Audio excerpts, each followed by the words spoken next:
Señoríos y desarrollos regionales, 1100-1440 después de Cristo.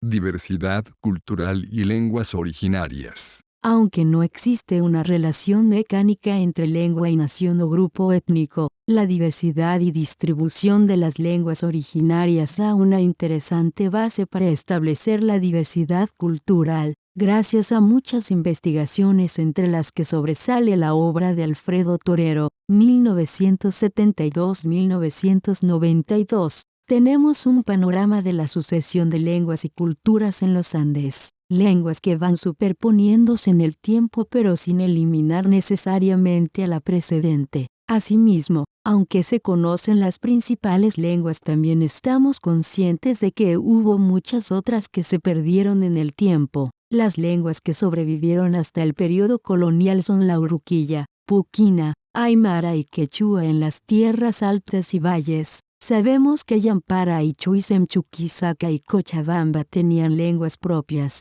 que se terminaron perdiendo, lo mismo que la lipe, atacameña y cunza en el altiplano seco del sur. En las tierras bajas el panorama es complejo, con la presencia de algunas familias lingüísticas como la tacana, mataco, samuco, pano, chapacura, arahuac y tupi, guaraní, de la que se desprenden otras menores. Existen además otras lenguas de familia lingüística aislada o que carecen de familia lingüística conocida. En las tierras altas y hasta donde se conoce, la lengua más antigua fue la uruquilla, hablada por los urus aún hoy en día. Más tarde aparece en el escenario andino la lengua puquina, hablada en el altiplano y hacia los valles orientales y occidentales de la cordillera. Confirmando lo afirmado, se halla alguna toponimia en puquina en Arequipa, Charazani, la actual ciudad de La Paz, y también en Chuquisaca. Gracias al catecismo en lengua puquina del cura Francisco de Ora en el siglo XVII se estableció una relación entre las lenguas puquina y cayaguaya. Torero encuentra un 41.26% de raíces vinculadas entre ambas lenguas.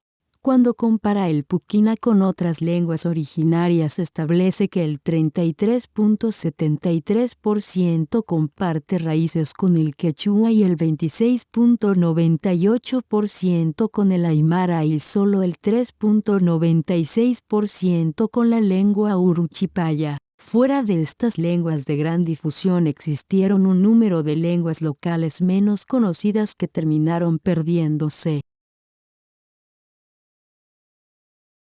Torero logró establecer además algo sumamente importante. Durante el apogeo de Tiwanaku, la lengua preponderante en la región del lago Titicaca era precisamente la puquina. Esto no desecha que también se hablara aymara y uruquilla, evidenciando una interesante diversidad lingüística en la región del Titicaca, y parece estar ausente en los actuales departamentos de Oruro y Potosí. Es más, en la región de Potosí en el siglo XVI aparece solamente el aymara. Más moderno que los anteriores es el aymara, uno de los tres dialectos, aymara, jácaro y cauqui, de la lengua aru. Sobre ella se tiene la hipótesis que tuvieron su origen en la costa central del Perú. El aymara fue abarcando cada vez más zonas del altiplano boliviano, siendo fuerte especialmente en sector occidental del lago Titicaca y hacia el sur de la actual Bolivia. Su extensión hasta el Cusco fue gracias al Imperio Huari.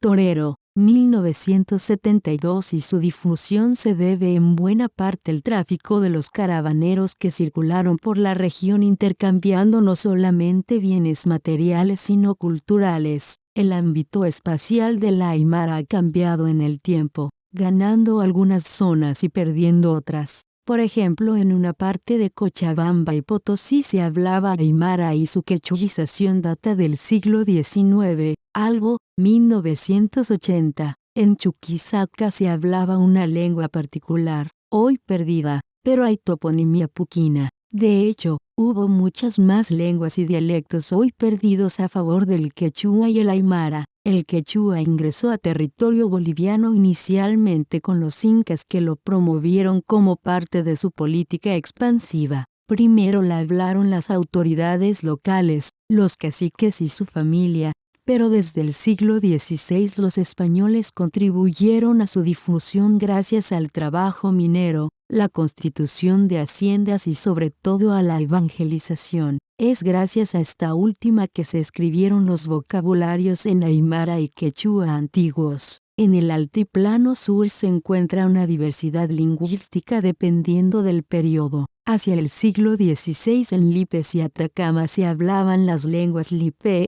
Kunza, Atacama, Uruquilla, aymara y quechua. Esta diversidad además está apoyada por la alta movilidad de estas poblaciones de llameros y urus. Entender que la lengua es un elemento cultural vivo es indispensable para poner en perspectiva los procesos históricos e identitarios. Una situación similar se observa en las tierras bajas, donde la distribución de las lenguas, datos históricos y arqueológicos sugieren un proceso acelerado de desintegración social y división étnica. Este proceso parece haber estado acompañado por movimientos masivos de población entre regiones distantes. Alrededor del río Beni y en las orillas de los ríos Matos y Apure se asientan grupos pequeños y móviles muy similares a los modernos Pano, Chapacura y Tacana. En contraste, en el área central de los llanos de Mojos registros etnohistóricos sugieren la existencia de grupos mayores,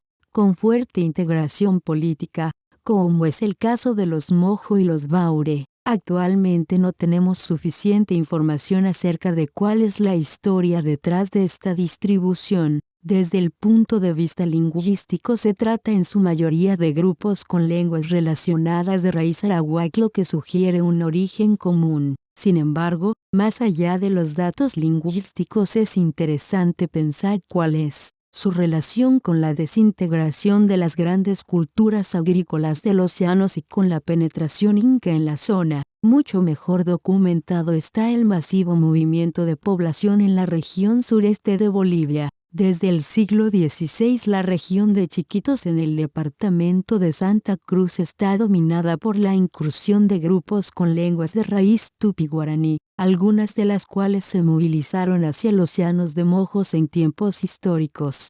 Como es el caso de los Sirio-No, el Chaco está poblado por grupos cazadores de la pampa de la subfamilia Mataco, como por ejemplo los Huenayek y Samuco. Recuadro 9. Las lenguas de las tierras bajas. La principal recopilación actualmente existente de las lenguas bolivianas es la coordinada por Peter Muisken y Mili Krebels, con 2 volúmenes ya publicados, Lenguas de Bolivia, Plural Editores, volumen I, Ámbito Andino 2009, incluyendo algunas de la Amazonía del pie andino, como el Eco, y volumen 2, Amazonía, 2012, más otros 2 en proceso en Holanda, 3 Mojeño, Bécilo Chiquitano y Chaco y 4 temas generales. El panorama precolonial era mucho más complejo que el actual y es aún muy hipotético. Los mencionados estudiosos piensan que del foco amazónico norboliviano, donde persisten bastantes lenguas aisladas y en serio peligro de extinción, podrían haber surgido algunas de las actuales familias lingüísticas de Sudamérica, incluida la tupi-guaraní, que, en la Bolivia actual ya solo está presente por migraciones posteriores de la lengua guaraní ya evolucionada, en periodos más cercanos e incluso coetáneos con la conquista. Lo que de la situación presente podemos colegir es lo siguiente: varias de ellas pertenecen a familias lingüísticas mayores extendidas por otros varios países de Sudamérica, de las que en la Bolivia actual prevalecen tupi, guaraní, con los guaraní, guarayu, sirio-no, yuki y tapiete, sobre todo en el Chaco y Oriente, arawak, mojeño trinitario e ignaciano y baure, en la Amazonía central y que está en otros países amazónicos e incluso más al norte, tacana, araona, tacana, SJ y cabineño, en menor grado, también en nuestra Amazonía norte, pano, chacobo, pacahuara, yaminagua y cabineño. Hay además numerosas lenguas o algunas mini familias aisladas, como la ayoreo, samuco y huenayecuichi, antes mataco, en el Chaco, Bécilo Chiquitano, en el oriente, y En diversas partes de la Amazonía, Chimalmocetene, Movima, Yuracaré, Canichana, Cayubaba, Itonama, Leco y quizás algunas otras, casi extinguidas. Las que tienen asterisco tienen hablantes tradicionales, aparte de emigrantes recientes, en ambos lados de la frontera con alguno de los países colindantes. Limitándonos a su presencia en Bolivia, según el censo de 2001, la lengua más hablada era el guaraní, 58.000 hablantes. Solo otras 7, aquí subrayadas, superaban los 1.000 habitantes y las 4 además en negrilla tenían entre 2.000 y 9.000. Pero, además, en muchas partes de las tierras bajas las lenguas originarias actualmente más habladas son el quechua y, en menor grado, el aymara por inmigrantes llegados de la región andina. Javier Albo, elaboración para este tomo, 2013.